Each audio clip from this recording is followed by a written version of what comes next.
सतरे खाल की अपार सिंधु पे सलात रहने वाले धन धन सतगुरु सत कबीर भक्त की पीड़ मिटाने वाले भक्त की पीड़ मिटाने वाले भक्त की धन धन सतगुरु सत कबीर भक्त की डसी सर्प ने जब जा पुकारी इंद्रमती अकुलाए डसी सर्प ने जब जा पुकारी इंद्रमती अकुलाए आपने तुरंत करी सहाय बेरूली मंत्र सुनाने वाले आपने तुरंत करी सहाय बेरूली मंत्र सुनाने वाले धन धन सतगुरु सत कबीर भक्त की पीड़ मिटाने वाले भक्त की पीर मिटाने वाले धन धन सतगुरु सत कबीर भक्त की दामोदर सेठ के होठ अकाज अर्ज करी डूबता देख जहाज दामोदर सेठ के होठ अकाज अर्ज करी डूबता देख जहाज लाज मेरी रखियो गरीब नवाज समुद्र से पार लंगाने वाले लाज मेरी रखियो गरीब नवाज समुद्र से पार लंगाने वाले धन धन सतगुरु सत कबीर भक्त की भक्त की पीड़ मिटाने वाले भक्त की पीर मिटाने वाले धन धन सतगुरु सत कबीर कह कर जोर दीन धर्मदास दरस दे पूर्ण करियो आस कह कर जोड़ दीन धर्मदास दरस दे पूर्ण करियो आस मेटियो जन्म मरण की तरास वो सत्य पद प्राप्त कराने वाले मेटियो जन्म मरण की तरास वो सत्य पद प्राप्त कराने वाले धन धन सतगुरु सत कबीर भक्त की पीड़ मिटाने वाले भक्त की पीड़ मिटाने वाले भक्त की पीड़ मिटाने वाले धन धन सतगुरु सत कबीर भक्त की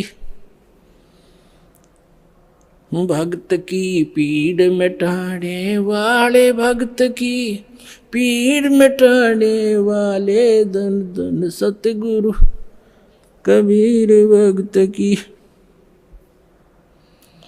कह कर जोड़ दीन धर्मदास दरस दे पूर्ण करियो आस कह कर जोड़ दीन धर्मदास दरस दे पूर्ण करियो आस मेटियो हो जन्म मरण की तरास सत्य पद प्राप्त कराने वाले धन धन सतगुरु सत कबीर भक्त की पीड़ मिटाने वाले डसी सर्प ने जब जाए पुकारी इंद्रमती अकुलाए आपने तुरंत करी सहाय बिरहुली मंत्र सुनाने वाले परमात्मा ने लीला की रानी ने पूछा महाराज ये कौन सा मंत्र था परमात्मा ने कहा बेटा बिरहुली मंत्र है बिरहुली मंत्र क्या कि राम नाम जप बिरहुली है गुरु की शरण में रह बिरहुली वो तो एक बहाना बनाया था कि इस बालक को बढ़ा दूं लेकिन वो तो समझ सकती है मंत्र की क्या आवश्यकता उसको अब रानी की खुशी का ठिकाना नहीं रहा और राजा का भी दचगी गारडू भी फेल वैद भी फेल इतना जरूर मान लिया संत ठीक है लेकिन राजा की बुद्धि सातवें आसमान पर होती है पुण्यकर्मी प्राणी होते हुए भी वो दुर्भागी होता है जो भक्ति नहीं करता। और रानी होते हुए या राजा होते हुए जो भक्ति करते हैं, सत साधना करते हैं, कैसे भी कर रहा है, परमात्मा कहते हैं जय कोई भक्ति करे कपट की और उसको भी अपनाऊं और श्याम दाम दंड भेद से ती फिर सिद्ध मार्ग लाऊं। अब देखो परमात्मा काल को आने भी नहीं देता, इसलिए आने दिया रानी का जच्चा ना हो या बात। संत जो साची कह गया, परमात्मा समझ रहे थे कि या फिर छोड़ दे हो गुरु, दूसरा गुरु आते ही उसके भी चरण छुआ और उसकी भी आरती तारो। और पुण्यात्मा गुरु को तजे भजे जो आना, अर्ता पशुआ को फोकट ज्ञाना। परम संत ने छोड़कर फिर वो नकलियां फिर भी आस्था जिसकी है तो वो फोकट ज्ञान श्रद्धा नहीं बनी उसकी। जैसे पति भरता पति से राती आन पुरुष नहीं भावे और बस है पीहर में सुरत प्रीतम में ऐसे ध्यान लगा। क्योंकि पहले तो आपके पास कोई पैमाना ही नहीं था मापन का, जांच करने का कोई ऐसा वस्तु नहीं थी, विकल्प नहीं था। अब दास आपको पहले संत को जांचने के पैमाने देता है कि इससे नाप के देख लियो जिसके पास ये ज्ञान है। जैसे धर्मदास जी भी पहले ऐसे दूसरी साधना करता था, जब परमात्मा ने उसको सच्चा ज्ञान सुना वो फिर भी बुद्धि भ्रष्ट हो गई थी बीच में, तो फिर परमात्मा मिले नहीं थे, तो उसने सोचा साधु संत के रूप में मिले थे। कोई भी संत मिलता धर्मदास उसके पास जाता और जाते ही कहता महाराज जी ठीक सो, कहाँ आजा बच्चा ठीक है। तो उसने पूछा जी वो क्या प्रश्न करता था कि ब्रह्मा विष्णु महेश के माता पिता कौन है? तो वो कहता था अरे ये तो अजरो अमर है, सर्वेश्वर है, ये कहाँ से बात उठा लिया। तो तभी उठकर चल पड़ता था कि ना ये संत नहीं है। तो उसके पास एक पैमाना था उनको जांचने का। और जब उसने परमात्मा मिले दोबारा फिर वो तो पूरा काम उनका होना ही था। तो पहले तो आपके पास कोई ऐसा था नहीं मेजरमेंट टेप जिससे आप उसको नाप सकते थे, तोल सकते थे, जांच सकते थे। और जब पूर्ण संत मिल जाए फिर भी वो नहीं वास्ता है, वो तो जीवन नाशक है आपके। हाँ उनको समझाने की चेष्टा करो गुरुजी।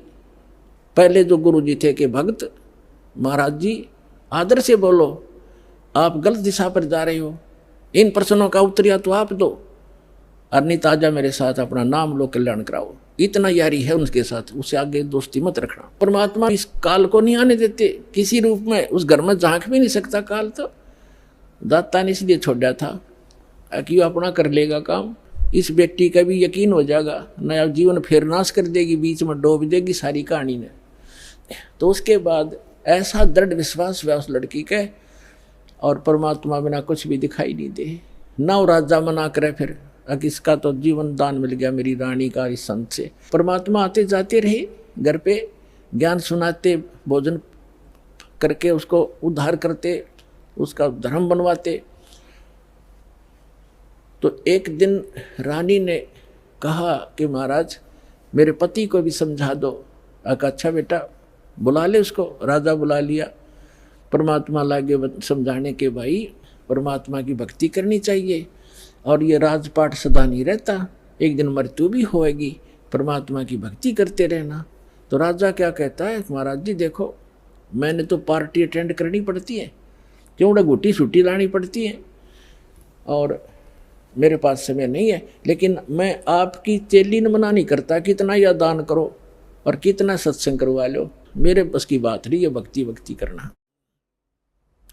परमात्मा ने समझा देखो राज भी करो भक्ति भी करो। भक्ति में क्या लगता है, आप पार्टियों में जाते हो शराब मत पियो, वैसे तो साधु संत हो जाएंगे, पार्टी सुहावें को नहीं आपने, फिर भी किसी कारणवश जाना पड़ जाता है तो वहाँ काजू खाओ, किशमिश खा लो, भाई बादाम खा लो और सेब संतरे खा लो, ये शराब डंगा क्यों पियो। तो बहुत समझा अग्नि महाराज जी मेरे बस की बात भी, फिर देखूंगा। कुछ दिन के बाद परमात्मा ने फिर प्रार्थना करी, बार बार रह कर समझाया, मान्या नहीं। लास्ट में ये कह दिया कि महाराज जी देख मुझे ना कहा करो आप, और आपकी चेली ने मैं मना नहीं करता, तो सारे खजाने लुटा दे और मैं कति बाधक नहीं बनता इसके बीच, मेरे बस की बात नहीं। तो परमात्मा कहते कबीर पिछले पाप से हरि चर्चा ना सुहावे और कह ऊँगे कह उठ चले ना और बात चलावे। तुलसी पिछले पाप ते हरि चर्चा ना भावे, जैसे जबर के बेग ते भाई भूख पैदा हो जा। तो जिसके पाप गणे बढ़ जाते हैं उन्हें राम नाम की वो मनुखा दाख भी कड़वी लगती है। जैसे जबरग्रस्त रोगी को मनुखा दाख, सेब, संतरे, रोटी भी कड़वी लगती है, वो मीठी वस्तु भी उसको कड़वी महसूस होती है। बुखार ने उसके शरीर की व्यवस्था इतनी बिगाड़ दी। इसी प्रकार पाप कर्मों से ग्रस्त प्राणी इस परमात्मा की मनुखा दाख सेब को खा नहीं सकता। उसके लिए तरीका है, जैसे कुनीन होती है मलेरिया का नाश करने के लिए, और कुनीन भी कड़वी, बुखार को सेट करने के लिए जिससे कड़वी वस्तु लग, उसके लिए कड़वा ही खाना पड़ेगा, न चाहते हुए फांकी मारनी पड़ेगी, और उस कड़वी दवाई खाने से रोग नाश हो जाएगा, फिर वो मीठी लगने लग जाएंगी। इसी प्रकार ये सत साधना भगवान की कथा ना चाहते हुए सुनते रहना चाहिए, फिर वो रोग नाश हो जाएगा। कुछ पाप ऐसे होते हैं जो परमात्मा के सच्ची ज्ञान के सच्चे वचन से, परम संत के वचन से, मुख से बोले हुए वचन से वो शीघ्र नाश हो जाते हैं, और फिर वो भूख जागृत हो जाती है भगवान की कथा की। ऐसे बहुत से व्यक्ति हैं शुरू में वो सुनते भी नहीं थे, अब आज 500 किलोमीटर से चलकर और 10वें दिन यहाँ आ जाते हैं। अब उनका पाप कर्म का बुखार उतर गया। अब परमात्मा ने कहा था कि बेटी आज तू 40 वर्ष की थी जब तेरी डेथ होनी थी। उसने कहा जी हाँ बिल्कुल ठीक 40 वर्ष की थी जिस दिन मेरे को सांप लड़ा, सर्प डसा, और अब मैं चाहूँगा जब मरेगी तू काल नहीं मार सकता तुझे। अब वो रानी होगी 80-82 वर्ष की।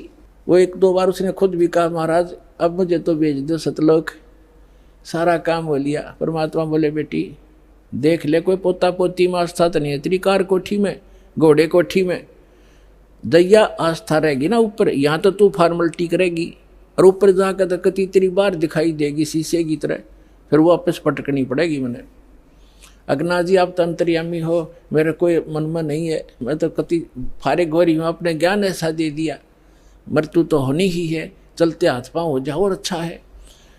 तो जब वो 80-82 वर्ष की होगी तो परमात्मा ने कहा कि ले चल इंद्रमती सतलोक चलते हैं। चलो जी। अब परमात्मा अकेले आए थे और किसी को नहीं दिखाई दे रहे थे, और इंदुमती को दिख रहे थे, वो चलेगी। औरों के देखने लगे रानी मर गई, क्या हो गया, पेरानी हार्ट फेल हो गया, कुछ भी कहते रहो, वह गई अपन उसको पता भी नहीं तो मरी है।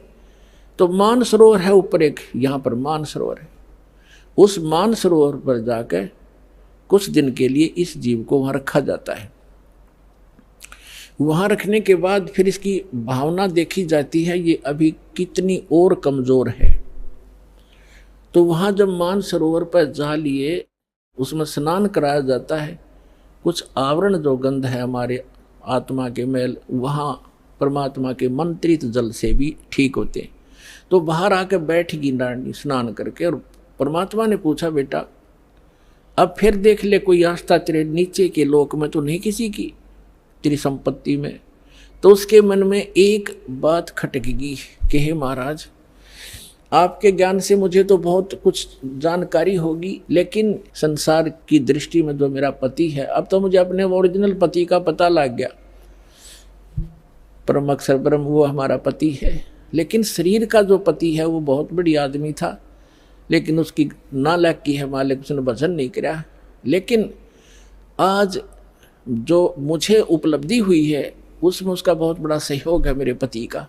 उसने मुझे मना नहीं किया, यदि वो मुझे मना करता तो पत्नी तो अपने पति के विवश होती हैं, वो आपको भी प्रवेश नहीं करने देता समर्थ था, और मुझे भी भक्ति से वंचित करा देता। उस देवता ने कोई बाधा नहीं करी। यदि उसका कोई क्रेडिट बना हो इस काम का तो मेरी प्रार्थना है भगवान उसको भी शरण में लेना। पुण्यात्मा परमात्मा जान गए कि यह भी कमजोरी है। जैसे कल बताया था, एक वृद्ध व्यक्ति डॉक्टर के पास चला गया, कमजोर सा होता ही है वृद्ध, मांस खत्म, अस्थि पंजर शेष। डॉक्टर से कहने लगा डॉक्टर जी मेरी पिंडी भड़के हैं, पिंडियों में दर्द होता है, पिंडलियों में। डॉक्टर ने देख लिया, अब दूर रहते हैं, कमजोर वीकनेस के कारण है कि कमजोरी है बाबा। फिर कहने लगा जी मेरी सांथल भी दर्द करती है। डॉक्टर बोला कमजोरी है बाबा। मेरे सिर में दर्द रहता है डॉक्टर जी। डॉक्टर बोला जी कमजोरी है। फिर बोला मैं खड़ा होता हूँ चक्कर सा आता है। डॉक्टर बोला कमजोरी है। वो वृद्ध गुस्सा हो गया, ने बोला तू डॉक्टर है गम चक्कर, एक के बाद जाना है कमजोरी कमजोरी, कुछ और भी बतावेगा। तो डॉक्टर बोला यह भी कमजोरी है। क्योंकि कमजोर आदमी ने गुस्सा आया करे, ये भी ड्यू टू कमजोरी है, वीकनेस है।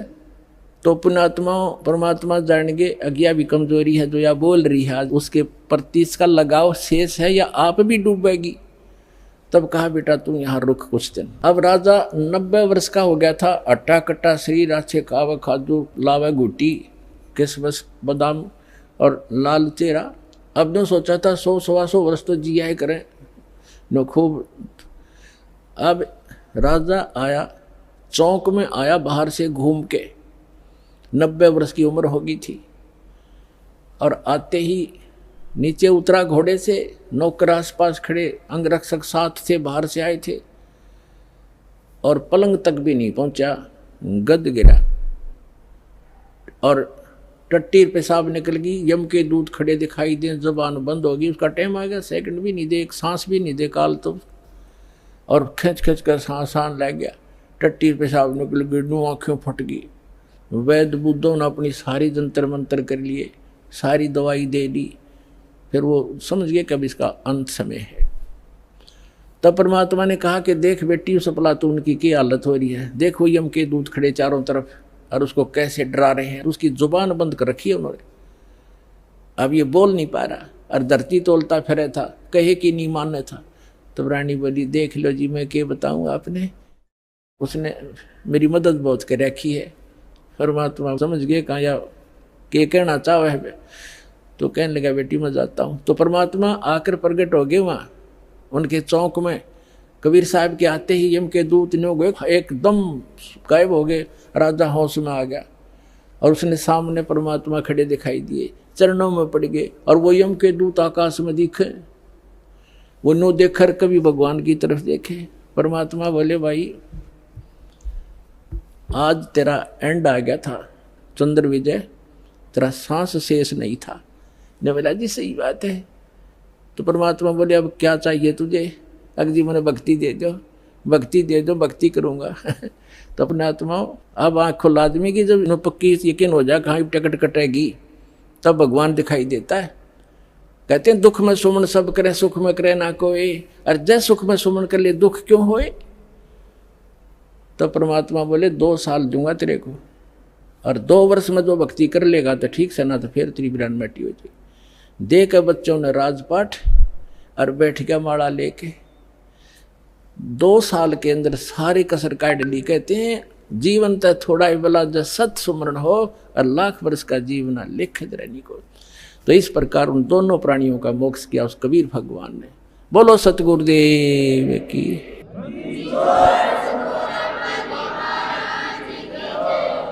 तो कबीर साहब कहते हैं भक्ति बीज होवे जो हंसा, और तारों तास के 71 वंशा। आपकी 101 पीढ़ी पार करेगा भगवान, ये सत्कर मान लियो, लगे रहना आखिरी सांस तक। बोलो सतगुरुदेव।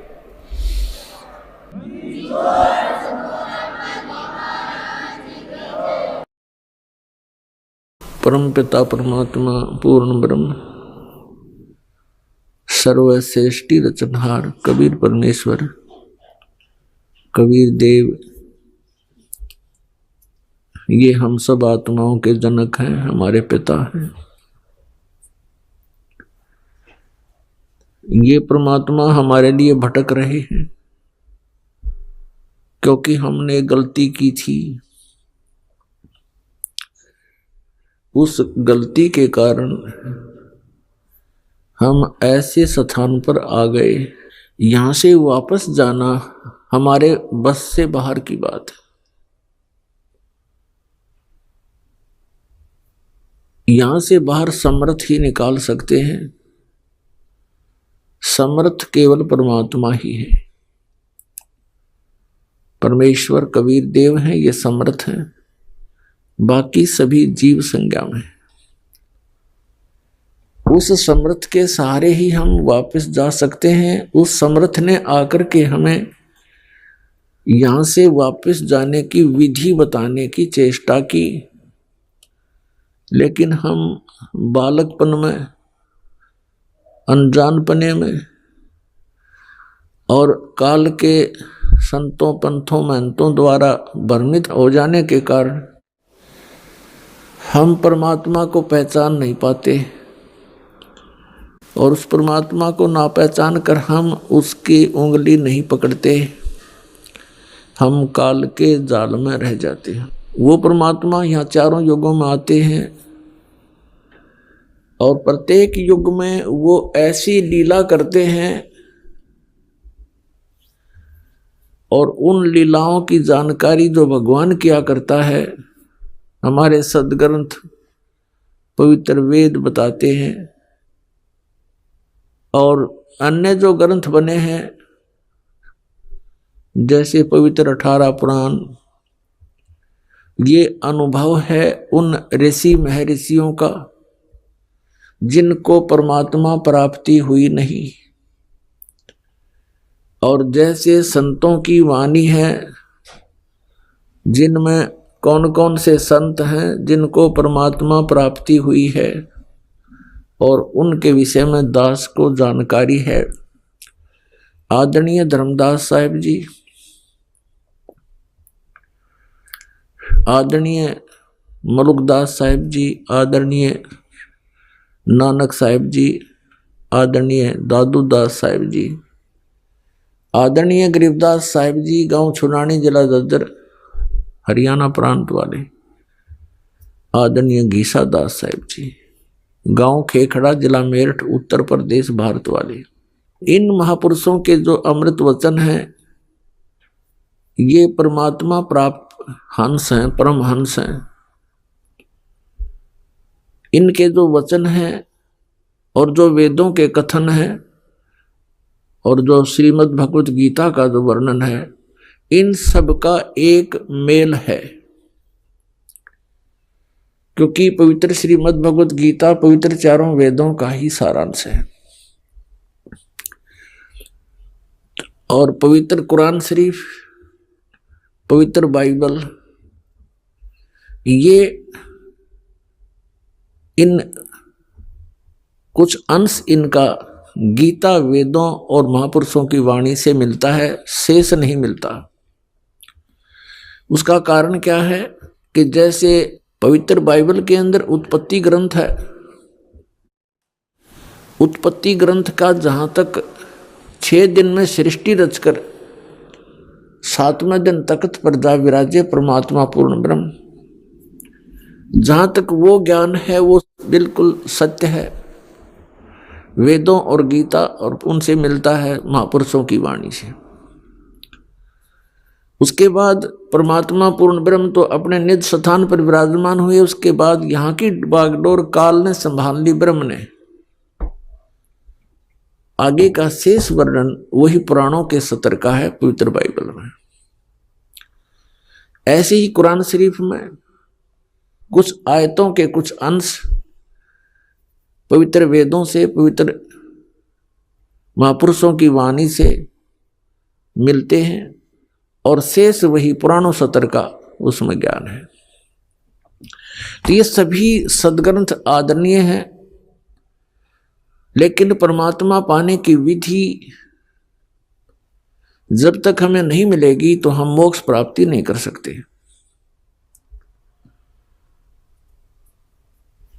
तो परमात्मा ने स्वयं आकर के जो यथार्थ ज्ञान दिया ऐसा ही वो देते हैं, ऐसा ही करते हैं। चारों युगों में परमात्मा आते हैं, अपना यथार्थ ज्ञान बताते हैं। सतयुग में परमात्मा आए थे सतसुकृत नाम से,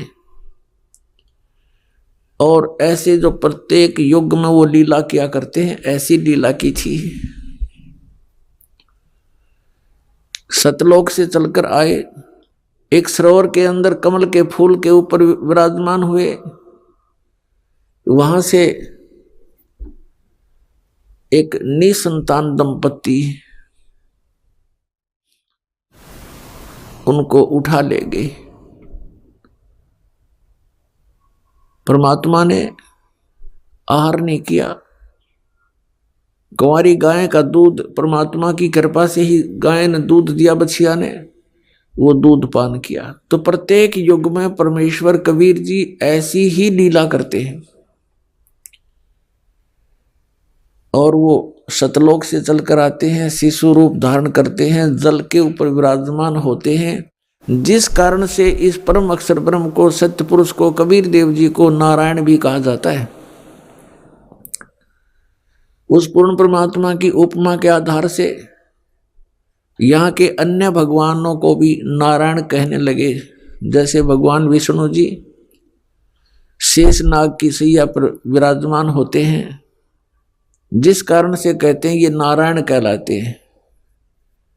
पुण्यात्माओं, गृह मंत्री तो भारत सरकार का भी होता है और गृह मंत्री एक प्रांत सरकार का भी होता है। इसमें दिन रात का अंतर होता है। ऐसे ही इसको समझ लेना। पुण्यात्माओं, परमात्मा चारों युगों में आते हैं। सतयुग में सत्सुकृत नाम से आए थे और त्रेता में मुनिंदर नाम से, द्वापर में करुणा में नाम से, और कलयुग में वो अपने ओरिजिनल नाम से, कबीर नाम से, कबीर देव नाम से प्रकट हुए। पुण्यात्माओं, ये कबीर नाम इतना पवित्र है, इसको स्वाभाविक भी अगर आपकी जुबान से उच्चारण हो जाए तो भी पुण्य आता है। ये इतना पवित्र नाम है। और कुरान शरीफ में तो यहाँ तक लिखा है कि ये एक कलमा है उनका, अल्लाहु अकबर, अल्लाह कबीर। कहते हैं ये मंत्र जो है, कलमा माने मंत्र है, ये ऐसा मंत्र है आसमान के सभी दरवाजों को खोल देता है। अब कहने का भाव ये है कि इन महापुरुषों को जो ज्ञान हुआ हजरत मोहम्मद जी को, वो अधूरा ज्ञान था। अधूरे का मतलब है जैसे कुरान शरीफ सूरत फुरकानी 25 और आयत नंबर 52 से 59 तक कुरान शरीफ के ज्ञान देने वाले अल्लाह ने अपने द्वारा भेजे गए उस पैगंबर नबी को, यानी हजरत मोहम्मद जी को संदेश दिया है। आयत नंबर 52 में कहा है कि मैं जिस कबीर अल्लाह के विषय में तुझे बताने जा रहा हूं, तू मेरी हिदायत पर विश्वास करना। और ये काफिर इस कबीर को अल्लाह नहीं मानते, ये तो अन्य देवी देवताओं तक सीमित हैं। इनके साथ तू संघर्ष करना। संघर्ष का, जिहाद का अर्थ कोई खून खराबा, लड़ाई झगड़ा, लठ बजाना नहीं। जिहाद का अर्थ है संघर्ष करना। इनकी बातों में मत आना, मेरे द्वारा दिए गए ज्ञान पर दृढ़ रहना। इतनी सी बात है। तो क्या बताया कि मैं जिस कबीर के बारे में जिक्र कर रहा हूं, ये सुप्रीम पावर है और ये वही परमात्मा है जिसने 6 दिन में सृष्टि रची, 7वां दिन तख्त पर जा विराजा। और ये वही परमात्मा है जिसने पृथ्वी बनाई, पृथ्वी के अंदर मीठा खारा जल भर दिया। और ये वही कबीर परमात्मा अपने भक्तों के पापों को नाश कर देता है। और ये परमात्मा वही है जिसने 6 दिन में सृष्टि रची, 7वां दिन तख्त पर जा विराजा। ये अल्लाह कबीर है। और इसकी खबर किसी बाखबर से पूछो। पुण्यात्माओं, सदग्रंथों को समझना जीव सतर का काम नहीं है। जिस पर परमात्मा की कृपा हो उसकी बुद्धि को खोल देते हैं, नहीं तो काल ने सबकी बुद्धि को बंद कर रखा है। उसने रिमोट अपने हाथ में रखा है। और जब परमात्मा परमेश्वर कबीर जी की कृपा होती है जिस प्राणी के ऊपर, वही फिर इन गुड़ रहस्यों को समझ और समझा सकता है। इस दास पर दया करी परमात्मा ने। आप पुण्यात्माओं के लिए कि इन सदग्रंथों में दबे खजाने को खोलने की वो की मुझे दे दी, वो चाबी दे दी, ताकि मैं आपके रूबरू खजाना कर सकूं। इसमें स्पष्ट किया हुआ है कि पूरा मुसलमान समाज ये कहता है कि जो कुरान शरीफ का ज्ञान दिया वो हमारा भगवान है, अल्लाह है, खुदा है। और वो इसी को बड़ा अल्लाह कहते हैं कि सबसे बड़ा यही है। अब कुरान शरीफ के ज्ञान देने वाला तो स्पष्ट कर रहा है कुरान शरीफ में सूरत फुरकानी 25 आयत नंबर 59 में कहता है कि वो परमात्मा जिसने 6 दिन में सृष्टि रची 7वां दिन तख्त पर जा विराजा, वो परमात्मा है कबीर। और उसकी खबर किसी बा खबर से पूछो। इससे सिद्ध हो गया कि कुरान शरीफ के ज्ञान देने वाला अल्लाह से भिन्न है वो सुप्रीम पावर। तो इस दृष्टिकोण से दास कहता है कि हजरत मोहम्मद को जो ज्ञान प्राप्त हुआ वो कंप्लीट नहीं है। इसी प्रकार श्रीमद् भगवत गीता अध्याय नंबर 4 के श्लोक नंबर 34 में गीता ज्ञान दाता ये वही ब्रह्म है जो कुरान शरीफ का ज्ञान हजरत मोहम्मद को दे रहा है। यहाँ गीता का ज्ञान श्री अर्जुन जी को दे रहा है श्री कृष्ण में प्रवेश करके। इसमें भी कहा चौथे अध्याय के 34वें श्लोक में गीता जी में कि उस तत्व ज्ञान को जो परमात्मा ने स्वयं आकर के कहा सुनाया है वो तत्व ज्ञान है। उस तत्व ज्ञान को किसी तत्वदर्शी संतों के पास जाकर पूछो, मैं नहीं जानता। और उनको दंडोत प्रणाम करने से तत्वदर्शी संत तुझे उस परमात्म तत्व का ज्ञान कराएंगे। अपने विषय में कहता है दूसरे अध्याय के 12वें श्लोक में गीता ज्ञान दाता, चौथे अध्याय के 5 और 9 श्लोक में,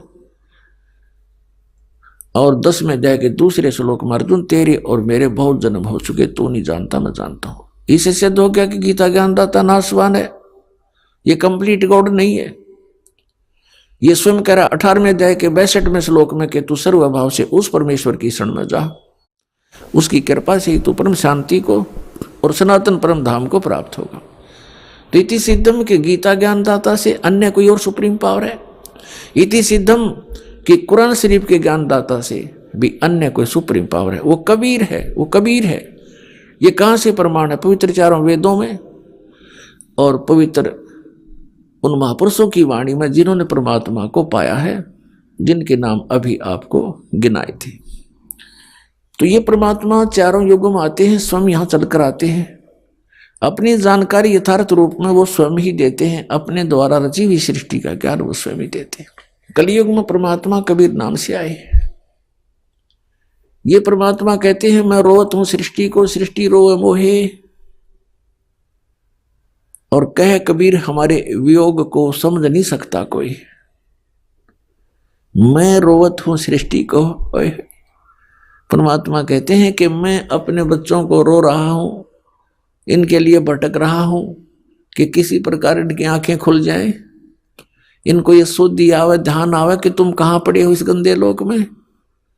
सारा जीवन बर्बाद कर देते हो, माया जोड़ जोड़ के कोई ठीक बंगले बना बना में अनमोल मनुष्य जीवन बर्बाद कर देते हो। 1 मिनट में मृत्यु हो जाती है, मकान पूरा हुआ नहीं मृत्यु हो जाती है। तो शर्मा मारेंगे उस मकान का जिसका हमें ये भरोसा नहीं कि कल क्या हो जाए जीव के संग में। और जो मूल कार्य था जीवन का, इस मनुष्य जीवन का, वो हमसे भुला दिया। एक फिर ऐसा माहौल बना दिया काल भगवान ने।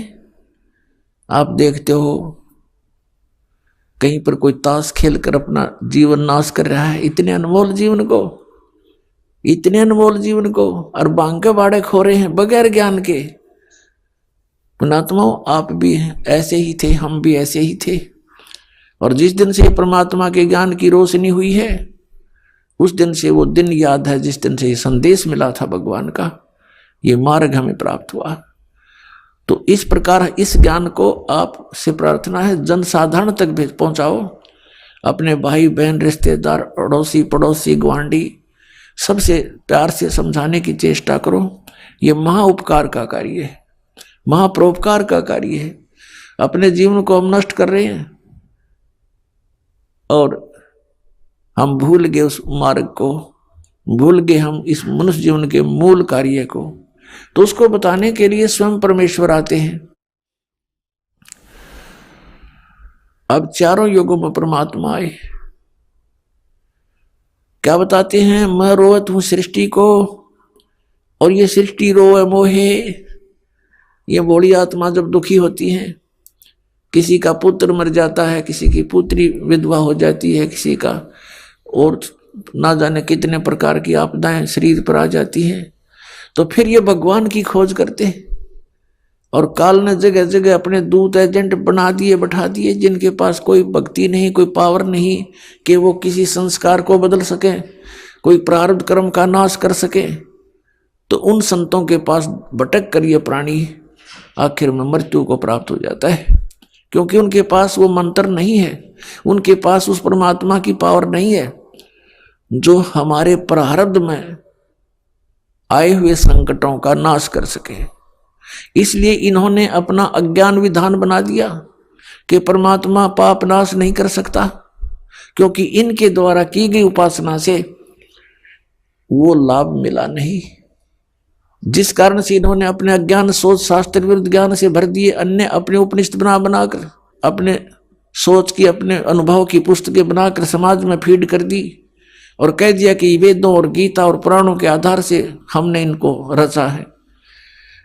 बोली जनता ने उनको महाविद्वान मानकर संस्कृत के ज्ञाताओं को, और ये जान लिया कि इसमें जो लिखा वेदों वाला ही ज्ञान है। तो जिस कारण से हम जो थोड़ा बहुत विद्वान बनने की चेष्टा की तो उस अज्ञान को ठोक लिया। जो उन अज्ञानी ऋषि महर्षि मंडलेश्वरों का ज्ञान था, उनके द्वारा बनाए गए उपनिषद पढ़ते रहे, वेदों तक हमारी पहुंच हुई नहीं। और जब समाधान के लिए हम घर से निकले, क्योंकि जब प्राणी दुखी होता है, जब तक इसके पुण्य चलते हैं इसको कोई हानि नहीं होती। घर में भी सुख होता है, संतान भी ठीक होती है। तो ये सोचता है कि जो साधनाएं मैं प्रतिदिन करता हूं इससे मुझे लाभ हो रहा है। उनके करते करते फिर एकदम बिजली गिर जाती है, उसका कोई प्रोटेक्शन हो नहीं पाता। तो फिर ये सोचता है कि अब क्या करूं। फिर कोई बताता है कि वहां ऐसे ऐसे एक मंदिर में महात्मा रहता है, वहां जाइए। उस मंदिर के महात्मा के पास जाता है तो जैसा भी वो मंदिर का पुजारी बताता है, जंतर मंत्र वो भी करता है, उससे कोई लाभ नहीं होता। फिर आगे चलता है, कोई बताता है कि वहां गुफा में बैठा है एक महात्मा, तो वहां चला जाता है। कोई कहता है वहां जगन्नाथ जी के मंदिर में जाने से आपके सर्व पाप नाश हो जाएंगे, वहां भी जाता है। वहां से भी जब लाभ नहीं होता तो फिर या तो मर लेता है तब तक, या फिर नास्तिक हो जाता है। और फिर धनी बनने के लिए दूसरे तरीके अपनाता है, जैसे रिश्वत लेना, चोरी करना, डाके मारना, मिलावट करना, झूठ बोल कर ठगना। तो ये विधि धनी होने की नहीं, ये तो दूना निर्धन होता प्राणी से, पाप का भागी बनता है। अन्य तरीके से जुड़ा हुआ धन जीव के पास कभी नहीं रहेगा, क्योंकि वो उसके भाग्य में नहीं है। जैसे एक व्यक्ति बता रहा था कि मेरा पुत्र, इकलौता पुत्र बीमार हुआ, उसके उपचार के लिए जैसा भी जिसने कोई बताया, पहले तो लोकल डॉक्टरों से, शहर के डॉक्टरों से दिखाया, राहत नहीं मिली। किसी ने बताया कि वहां झाड़ा लगवा लो, जाते ठीक हो जाता है, वहां गए, उसने जैसी क्रियाएं महीने 2 महीने की बताई वो की, हजारों रुपये लग गया, कोई लाभ नहीं हुआ। फिर किसी ने कहीं बताया, किसी ने किसी पहाड़ पर बताया। अंत में फिर इतना कमजोर हो गया कि वो all India medical institute Delhi में दिखा, तो वहां जांच से पता चला कि उसके दोनों किडनी खराब हो गई। जैसे तैसे करके रिश्तेदारों से किडनी लेकर के पैसे में बदलवाई, चेंज करवाई, लड़का स्वस्थ हो गया। आज से 15-20 वर्ष पहले की बात है। उसमें कहता पूरे प्रोसीजर में, उसके पूरे ट्रीटमेंट में 3.5 लाख रुपए खर्च हो गए। वर्तमान की तो पुण्यात्मा वो 20 लाख समझो। उसके बाद खुशी मनाई कि चलो बच्चा जीवित हो गया, पैसे की कोई बात नहीं। वो बता रहा था कि मैंने जो पैसा कमाया था, अब इस ज्ञान के सुनने से मेरी आंखें खुली कि मुझे ये सजा थोड़ी थी। क्या हुआ कि 6 महीने के बाद वही लड़का बस दुर्घटना में मारा गया, इकलौता पुत्र, जिसको सुखी बनाने के लिए, धनी बनाने के लिए मैंने बहुत सी गलतियां की, 2 के 20 बना करके वस्तुएं बेची, कोई नकली कोई असली बेची। एक बार तो पैसा बहुत आता दिखा, जब बच्चा बीमार हुआ, रोज प्रतिदिन खर्च होने लगा, वो पैसा भी गया और भी कर्जा मेरे सिर पर हो गया और वो पुत्र भी चला गया। अब आपके ज्ञान से, सत्संग से पता चला कि वो पैसा तो गया सो गया, लेकिन वो पाप ज्यों के ज्यों रखे हैं जो उस धन के इकट्ठा करने में हुए थे। मेरा कलेजा कांप गया।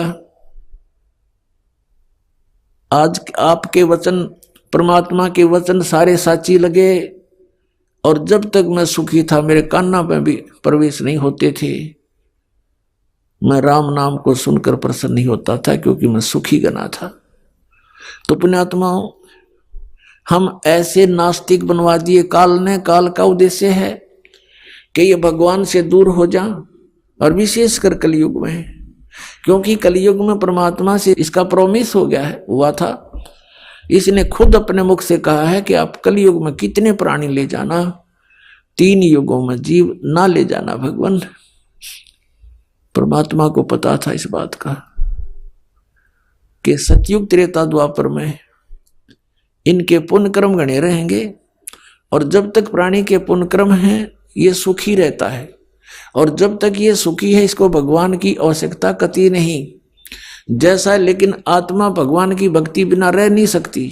तो जैसा भी ये समाज से या किसी अन्य व्यक्ति से जो ज्ञान सुन लिया भक्ति का, उस पर आरूढ़ होकर के साधना करता रहता है। वो सोच तो ये रहा कि इन साधनाओं से मुझे पुण्य हो रहा है, और वो हो रहा है उसके पूर्व जन्म से प्रारब्ध ही प्राप्त हो रहा है। तो जिस कारण से सतयुग त्रेता द्वापर तक ये प्राणी परमात्मा को चाहता नहीं, अगर उस ज्ञान से, उस मार्ग से हटकर भी बताना चाहे तो कति स्वीकार नहीं करता, क्योंकि सबकी समाधियां लगती हैं, सब शरीर होता है, बलिष्ठ होते हैं। तो अब कलयुग में आकर इन सभी गुणों की हानि हो जाती है। ना शरीर बलिष्ठ रहता है, ना पूर्व जन्म के पुण्य रहते हैं, साधनाएं भी करते हैं लेकिन फिर भी दुखी रहते हैं। तो परमात्मा ने यह समय इसलिए सिलेक्ट किया था, काल ने यह सोचा था कि तब तक मैं इनको नास्तिक बना दूंगा, अपने दूत भेजकर इनको भ्रमित कर दूंगा, परमात्मा से कोसों दूर कर दूंगा, परमात्मा का नामो निशान मिटा दूंगा। और इसने जितना संभव हो सका कर दिया। लेकिन समर्थ की अब शक्ति देखना, अब नए सिरे से विधान बन रहा है, नए सिरे से भगवान की जानकारी हो रही है। परमात्मा का हमें नामो निशान पता नहीं था, अब कबीर को भगवान बताते हैं। तो अज्ञान आधार से ये मन स्वीकार करने को कतई तैयार नहीं होता, खड़े पैर गाड़ दे है अड़ियल घोड़े की तरह। लेकिन सच्चाई में इतनी ताकत होती है कि वो अपना स्थान अवश्य बनाती है। अब इसने अपना पूरा जोर लगा दिया, मजहबों में बांट दिया हमारे को, हिंदू बनाए, फिर ईसाई बनाए, मुसलमान बनाए, सिख बना दिए। अब इसके बाद भी इसका नहीं, इसकी सब्र नहीं हुआ, इसको संतुष्टि नहीं हुई, तृप्ति नहीं हुई, तो इसने फिर ये नकली पंथ चला दिए, राधा स्वामी, धन धन सतगुरु, जय गुरुदेव, और ये सच्चा सौदा, और ये दिनोदाड़ा, ताराचंद वाला, ठाकुर सिंगाला, और निरंकारी सतपाल महाराज, और योत्रा, ये क्या नाम है, अमेरिका में रहता है वो, बाल योगेश्वर कहते हैं, या साराम सुधांशु, ये दूत बेच दिया अपने। इनको कख पता नहीं, भक्ति मार कर करोड़ों व्यक्तियों को बर्बाद कर दिया इन्होंने। इससे पहले महात्मा बुद्ध भेजा था इसने। अब महात्मा बुद्ध कौन था?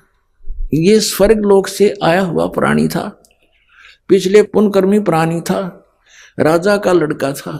राज भी त्याग दिया क्योंकि वो सुख जो स्वर्ग में है यहाँ की किसी वस्तु में नहीं है, और जो सतलोक में है वो यहाँ के स्वर्ग में भी नहीं है। तो जो प्राणी जहाँ के सुख से कुछ आप प्रभावित होता है, तो उसने उस आधार से राज्य त्याग दिया। तो उस सुख की तलाश में ये निकला घर से स्वयंभू, कोई संत मिला नहीं। अपनी मर्जी से, पिछले अभ्यास से, पिछले पुण्य के प्रभाव से इसने अपने आप ही हठ योग करना शुरू कर दिया, जो ये पहले किया करते हैं। हठ योग करने से इसने आहार भी त्याग दिया। गया के अंदर एक वट वृक्ष के नीचे बैठ कर इसने साधना की महीनों तक। इसके प्राण जाने को हो गए, अस्थि पिंजर सूख गया। एक माई ने इसके मुख के खीर खार लगा दी, धीरे धीरे तो चाटने लगा। तीसरे दिन इसने आंख खोल दी और फिर पेट भर अन्न खाया। उसके बाद इसने अपना अनुभव सुनाया। वेदों और गीता को आधार नहीं रखा। इसने बना दिया विधान के starvation could not lead to salvation, कि भूखा मरने से भगवान प्राप्ति नहीं हो सकती। बस इतना ही विधान पाया इसने इतने दिन डरे ढोकर। अंत में इसने फिर इसके वचनों में इतना प्रभाव था, बहुत से श्रद्धालु इसके अनुयायी बन गए। कई राजा लोग इसके अनुयायी बन गए। अहिंसा मत करो, किसी को दुख ना दो, ये नियम बना दिए। लेकिन जो नियम आत्म कल्याण का था उसके पास था नहीं। इनके वचनों से प्रभावित होकर लाखों व्यक्ति इनके साथ हो लिए और उनके द्वारा बताई गई भक्ति विधि से आध्यात्मिक लाभ न होने से अब महात्मा बुद्ध के अनुयायियों ने यही मान लिया कि भगवान कहीं नहीं है।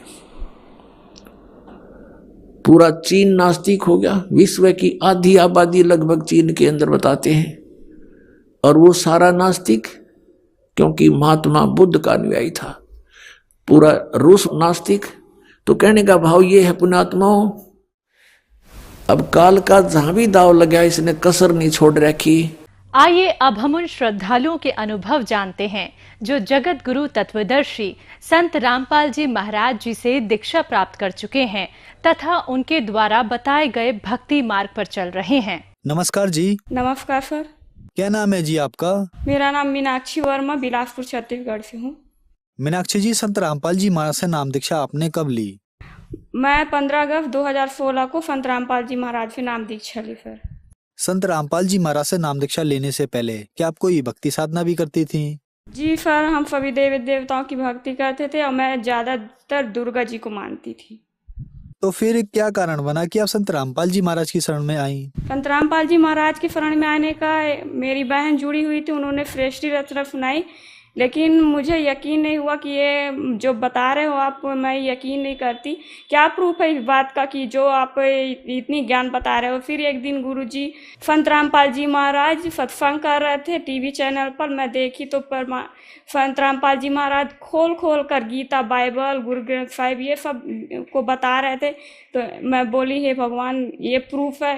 फिर मैं संत ज्ञान गंगा पढ़ी और संत रामपाल जी महाराज से नाम दीक्षा ली सर। संत रामपाल जी महाराज से नाम दीक्षा लेने के बाद क्या आपको कोई लाभ भी मिले? संत रामपाल जी महाराज से नाम दीक्षा लेने के बाद सर बहुत सारे लाभ हुए। जैसे मेरे हस्बैंड गुटखा खाते थे, कभी कभी शराब भी पीते थे सर। मैं रात भर सो नहीं पाती थी, लेकिन जब से संत रामपाल जी महाराज से नाम दीक्षा लिए, उन्होंने सारे नशा छोड़ दिए। दूसरा लाभ ये हुआ सर कि एक बार हम पनागढ़ जा रहे थे जबलपुर, वहाँ भारी एक्सीडेंट हुआ बस और हमारी गाड़ी से।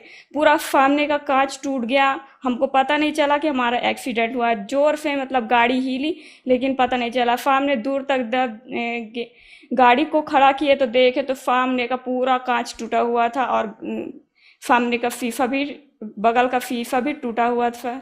तीसरा लाभ ये है कि मेरी छोटी बहन को सर हार्ट की प्रॉब्लम थी।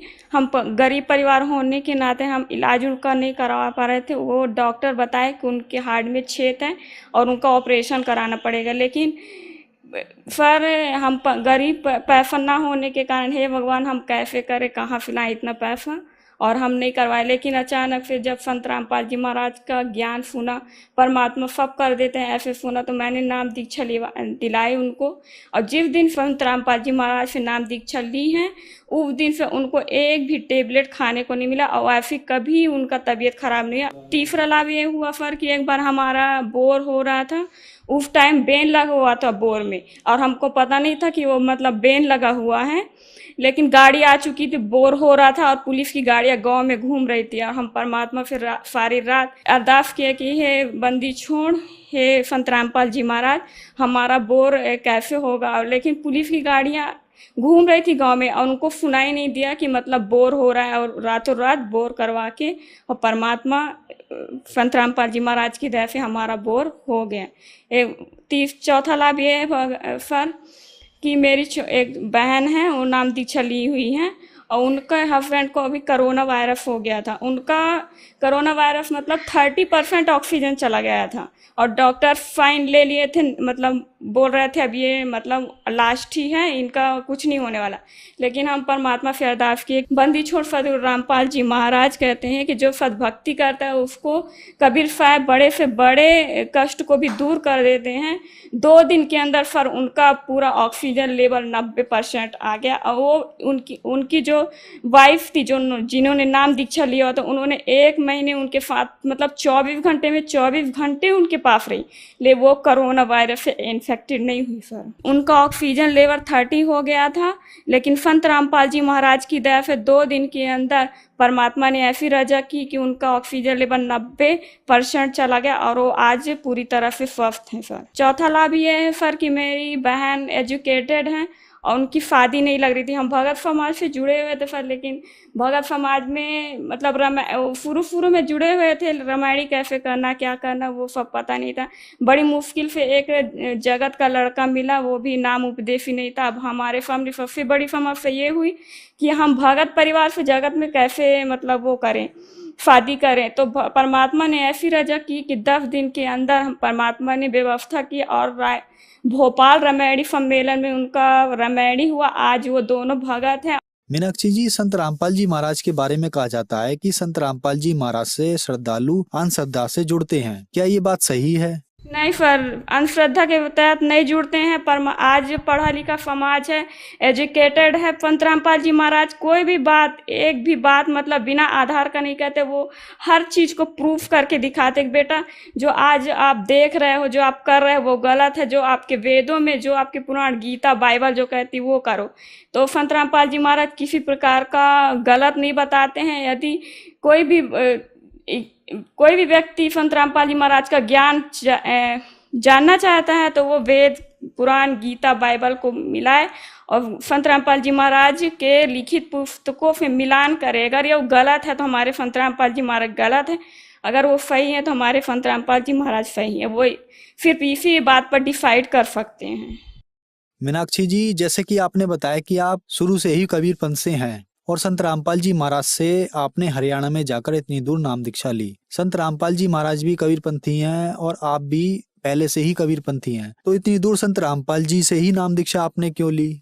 संत रामपाल जी महाराज से नाम दीक्षा लेने का सिर्फ एक ही कारण है सर, उनका ज्ञान जो है ना वो वेद, शास्त्र, गीता से मिलान करता है और अन्य कबीरपंथियों का ज्ञान किसी ग्रंथों से मिलान नहीं करता है।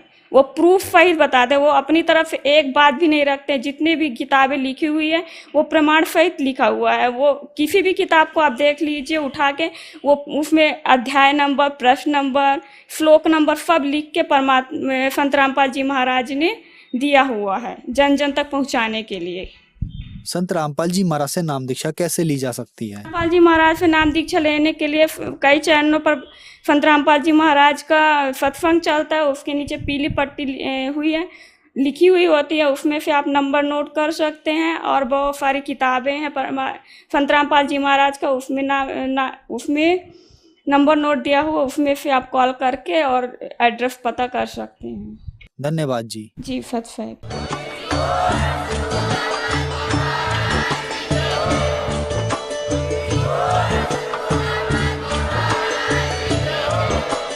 आप सुन रहे थे जगत गुरु तत्वदर्शी संत रामपाल जी महाराज जी के मंगल प्रवचन। अधिक जानकारी के लिए विजिट कीजिए हमारी वेबसाइट www.jagatgururampalji.org। संत रामपाल जी महाराज जी के शुभ आशीर्वाद से पूरे विश्व भर में 500 से भी ज्यादा नाम दीक्षा केंद्र हैं, जिन पर संत रामपाल जी महाराज जी द्वारा ऑनलाइन निशुल्क नाम दीक्षा दी जा रही है। अपने नजदीकी नाम दीक्षा केंद्र का पता करने के लिए संपर्क करें 8